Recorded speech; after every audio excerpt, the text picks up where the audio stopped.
Hello and welcome. This is Alchemistexe, and I'm going to be talking about Star Rail today. I'm currently in the process of downloading the game for 2.0. I finished on my phone, now I'm doing my computer.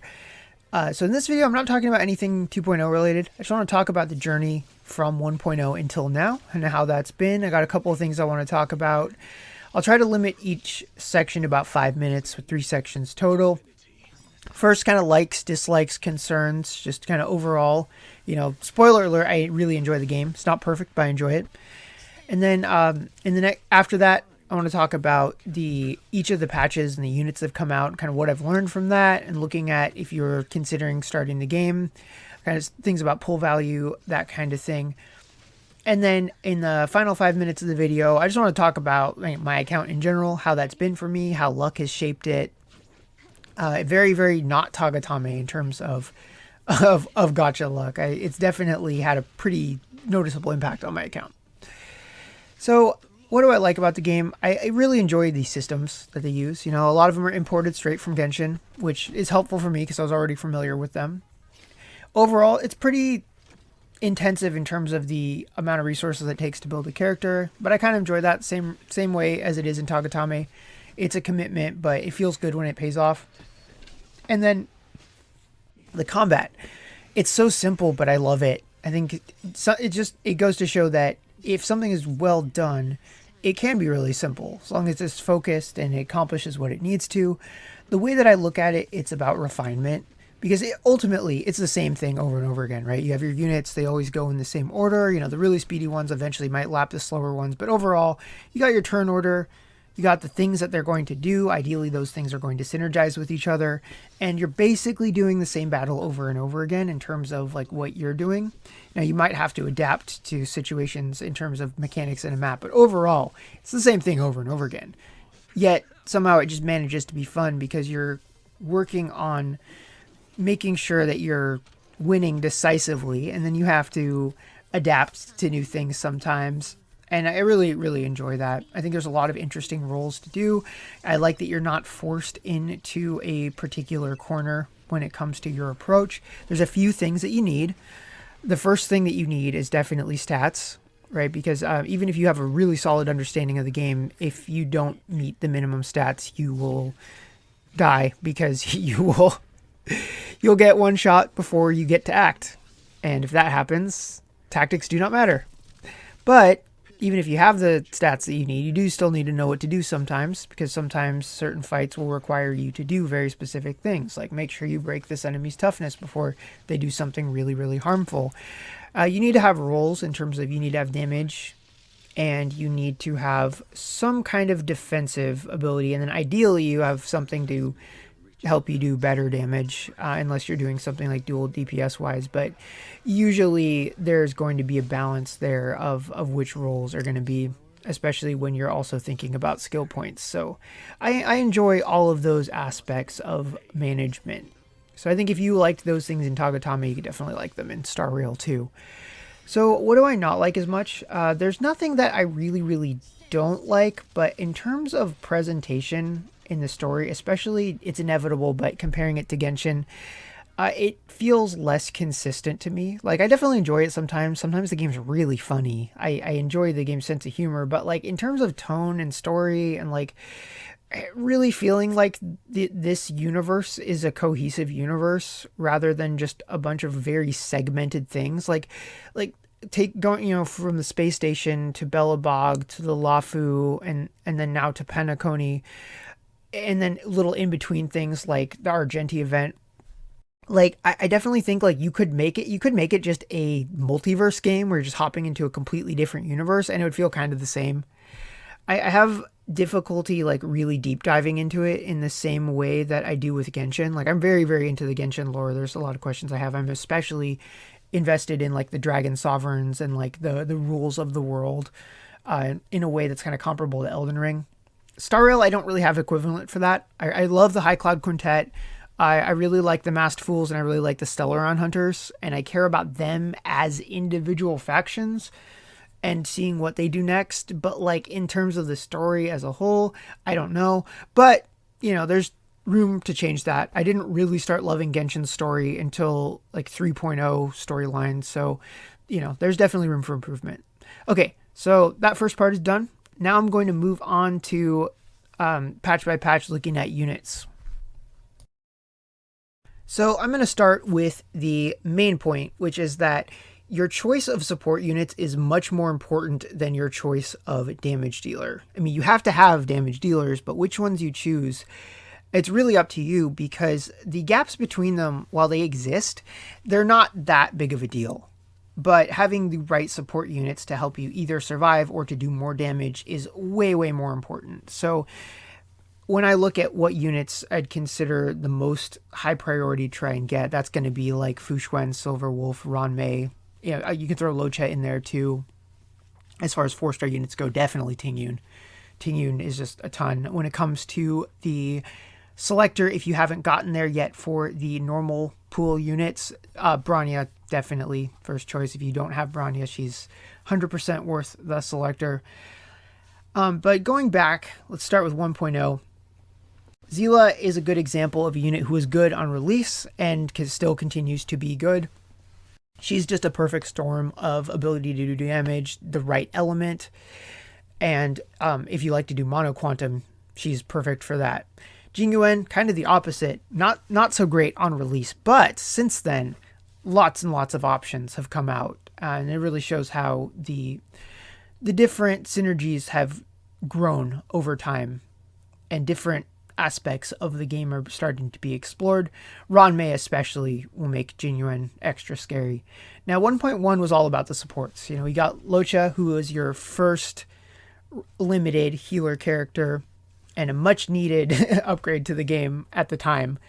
Back when, if you didn't have Bailu, you pretty much had Natasha and then whatever shields you could get your hand on, whether that's March or Japard or whatever. Very, very welcome. Now, you got options that didn't exist before when it comes to healers, so Locha's not in the same must-pull territory that he used to be, but I will still say, I'll still go to bat for him, because you don't need to consume skill points, you get lots of free actions. I love free actions, and then he's imaginary. Some of my favorite damage dealers are imaginary. It all lines up really, really well, so, he only does one thing, but that one thing is very cheap and very potent. And then Silver Wolf, I already made a video about her, but yeah, she is great. I would consider her one of the most high priority units to get. Just being able to add a weakness to an enemy, and then given that Doctor Ratio is a free unit and she basically helps fulfill conditions that enable him to do more damage, absolutely even higher pull value than she had before, and it was already high. So yeah, 1.1 was a good patch for that. Now, 1.2, we got Blade and we got Kafka, both damage dealers. I would consider them both very, very optional. Now, Blade is my strongest character. Absolutely love him. But if you don't want to use him, you definitely could skip him and be fine. But if you do have him, you have somebody who's just super flexible. Tons of teams you could throw him into just to get extra damage. If you have a team that's like basically a 3-person team and you're not really sure how to do that 4th person, throw in Blade. He's not going to hurt your team at all because his skill point consumption is almost 0. And then, you get extra damage out of it. He gets a free action every 5 instances of damage. Just overall great. And then Kafka, first example of a really, really niche type DPS that rewards commitment. Now, I really enjoy her. She's my most raised Thunder Element character. You definitely have to really lean into the dot damage, but if you do that, you get rewarded for it, and then she elevates other characters like Sampo and Luca. So absolutely love Kafka, and I have a feeling that with the release of Black Swan, she's only going to become more potent. And then 1.3, that was kind of a half and half, right? Because you have Imbiber Lune, who's the ultimate, go for him if you like him, and if you don't want to get him, he's 100% skippable. Very, very potent, very demanding. And then Fu Xuan, who is very, very universal support. Especially if you don't have Locha, it makes her all the more valuable. She can just soak up tons and tons of damage. You really, really can't go wrong with Fu Xuan. And then moving into 1.4, we had Jinglu and we had Topaz. They're both excellent. I don't have Jinglu, but I've used her in events, etc.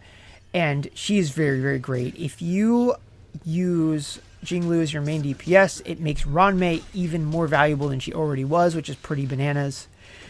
And then Topaz, great. I was not expecting to love her as much as I did, but she is really, really great. She's another one where, because Dr. Ratio exists and is a free unit, the synergy the two of them have is crazy good. I realize I just hit the 5-minute mark if I was going to talk about this, so try and speed run the rest of it. After that, we got Hui Hui and Argenti. Hui Hui is really, really good healer, especially if your worst enemy is CC, then she will be your best friend. Argenti is the mob slayer. They made an entire new mode of gameplay to justify his existence. He's really, really good at what he does.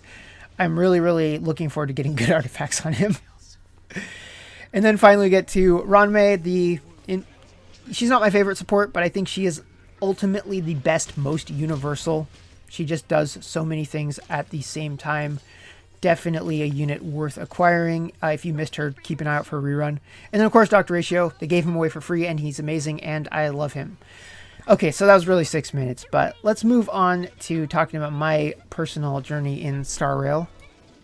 Okay, so let's just do a quick rundown of my experience through the patches. The characters that I very consciously skipped were Zila, because she's the first character, and I felt not ready to commit yet, just because I didn't know what my wants and needs well enough were. Silverwolf I skipped, even though I wanted her, just because at the time I had a guarantee, and I wanted to use it on Locha, just because strong healer was high on my needs list.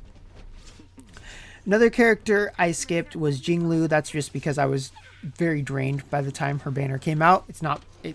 She's very, very good, and she's a unit I'm considering for a rerun, depending on what the environment looks like when she does rerun. That really depends. Huehue is another one that I skipped because I just felt fine in terms of my defensive ability. The 4 stars on her banner weren't enticing to me, so those two things led to me skipping. And then of course Ratio, you could say I skipped his banner because we got a free Ratio. Naturally. For the characters I very intentionally went after, of course Locha, as I mentioned. Another one I went after very intentionally was Imbiber Lune. Luckily he was a very, very quick pull, so that freed me up to get Fushuen, which was not a very quick pull, but doesn't matter, it was worth it. And then finally, the unexpected people that showed up. Blade is number one, of course, because I was not expecting to get him. At the time, I was still using Sushang quite a bit, and so I was trying to hit a breakpoint with one of her Eidolons, and I ended up getting Blade, and it was the happiest accident my account has had thus far, until 1.6, but we'll get to that.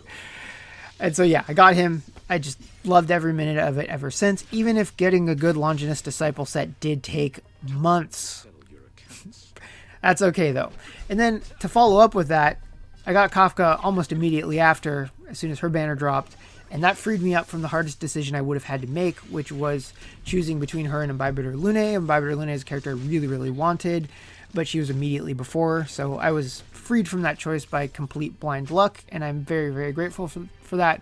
As far as gratitude towards luck in a banner, Kafka is definitely number one. But I'm also grateful for Fushuen, just because the luck I had with Imbiber Lune freed me up there. And then Topaz was another happy accident, really just trying to get Gwenifin and some Eidolons of Luca, and ended up getting her. She's had a huge effect on my account, just the characters that she synergizes with and the potency of her follow-up attacks. And I like to do follow-up attacks, Ratio, of course. So that was a really happy accident too. 1.5 is when I finally got Silverwolf. Super happy about that. But what was it? I think I was trying to get Asta completely done, and then more Eidolons of Lynx. And that I got Silverwolf before I got either of those two things. So then I switched to Argenti, ended up getting Argenti. And so that was a happy accident too. He's very, very fun to use. He's actually the time I use Bronya the most, because I use Silverwolf a lot, and I use Bronya not as much as I thought I would, but when I'm using Argenti, she's really, really good to have. And then Ranmei, of course, I went for her because she's Ranmei, universal support, and Shiryu was on the banner, and didn't need to pull for Ratio because he was free. So then the light cones are where it gets even crazier. So 1.0 to 1.5, I didn't pull on a light cone banner once. It just wasn't worth it to me. Getting characters was my priority. I'd rather unlock new mechanics than just increase some stats. However, I had one problem, and that problem was Blade's light cone options. He doesn't have a lot of them. He's got the signature, and then you got the Arlen light cone with superimpositions is pretty comparable to his signature, as long as you can meet the HP ratio difference. So, I only had one copy of the Arlen one, so I wanted more. So I chose Ron May's light cone banner first, hoping to get some superimpositions. I think I got like one, but then very suddenly pulled Ron May's light cone, which was cool to have. You know, she doesn't need it, but if you have it, she's even more bananas. So that was really lucky. But I kept going because I still wasn't happy. I figured there's no way that lightning is going to strike twice. So, and then chasing more duplicates for the Iron Light Cone, I ended up getting Blade's Light Cone. And so now he's definitively my strongest character because it's very, very potent light cone for him. So yeah, so 1.6 by far is the best patch I've ever had for this game. So I'm pretty happy going into 2.0. I don't currently have any plans pull-wise. I don't feel like I know enough yet. Of course, Sparkle does look really, really good, but I don't know if I can quite swing it because I am a little drained from all the pulling I did in 1.6. So we will have to see about that. And then, of course, characters on the horizon like Acheron or Aventurine. So yeah, that is to be determined. But overall, that is all I've got to say about Star Rail from 1.0 to 1.6. It has been a very fun journey. I've really enjoyed it. And I finally got another crit damage piece from the farming I was doing while doing this recording. So I'm really, really happy about that. So let's go ahead and raise that, see what its substats are, and then I will be signing off. So yeah, if you are a player of Star Rail, then I wish you good luck on the next pulls that you do, and then have fun in Penacony, and I will see you all next time.